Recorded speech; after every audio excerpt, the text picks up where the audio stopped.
So the Public Accounts Committee of Parliament has ended its session for this particular year, and I'm joined in studio by my colleague Nana Tufo, Boatin Tufo. Good afternoon. Thank you for joining us now. Well, good afternoon, Awa. We have seen the Public Accounts Committee sit in the last 3 weeks, and we have seen the various ministries and their agencies taking turns to update the committee on some of the recommendations that have been in the Auditor General's report. Indeed. Can you run us through some of the issues that came up during this particular sitting? Quite an interesting session it has been from the various ministries and their allied agencies that have appeared before the committee.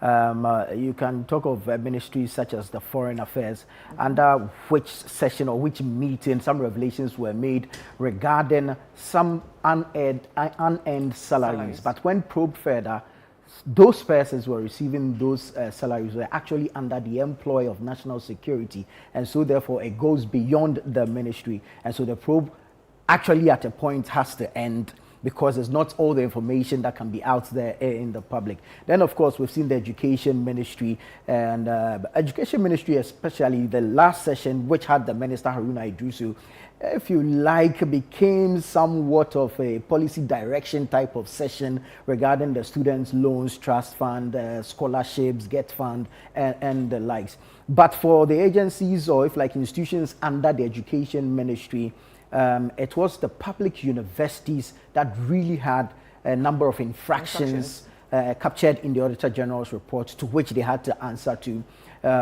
unearned salaries, unauthorized payments, and the like. And we've seen directives from the committee regarding, if like, a deadline or a period within which the management of the institutions are to recover these monies or risk having to pay themselves. But what's also important to note here is that in some of the institutions, these infractions were recorded during a period where those in charge now were not in office, except for maybe the likes of the chief financial officers, the financial directors, and so on.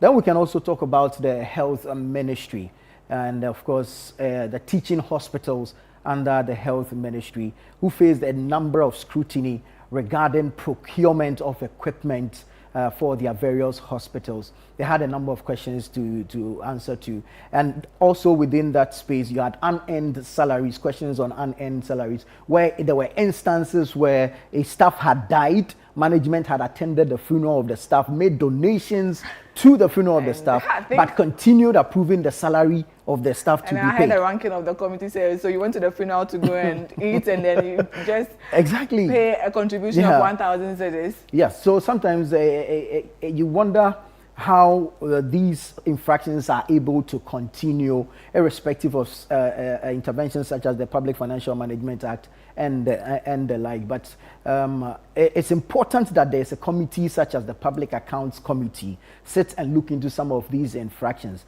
However, on my end, what I would expect to happen, that these are timely and these are current, because sometimes then it becomes Madam Chair, may I seek your leave for the technical advisor or the financial director to answer this question? And so you don't necessarily get the impact. And then, of course, after these, what next? We recall that based on the work of the Public Accounts Committee, the President has met with the Attorney General, the Chief Justice, and other stakeholders regarding fast-tracking prosecutions of infractions recorded in the Auditor General's report. So it's important that after the committee sits and presents its report, a report which is based on another report of the Auditor General, which might be a year or two prior, it's important that some expeditious action is taken so that the certainty of punishment is recorded and it serves as a deterrent to stop others from engaging in some of these acts. So if you ask me, it's been quite an interesting session this year round. The committee has sat, and kudos to the committee, this Abna Oseasari led committee, which of course hasn't been without its own challenges. We've seen a member of parliament even write to the speaker for her to recuse herself or to be moved as chair of the committee.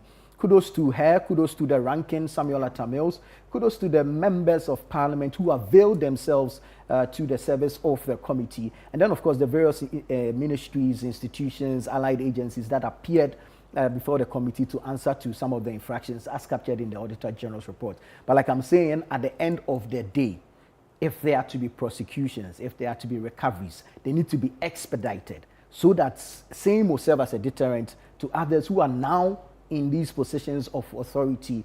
If there's a manual somewhere for these irregularities and infractions, that manual should be bent. And it can only be bent if there's certainty of punishment to serve as a deterrent. We can only hope and see their full reports when they're presented to the plenary.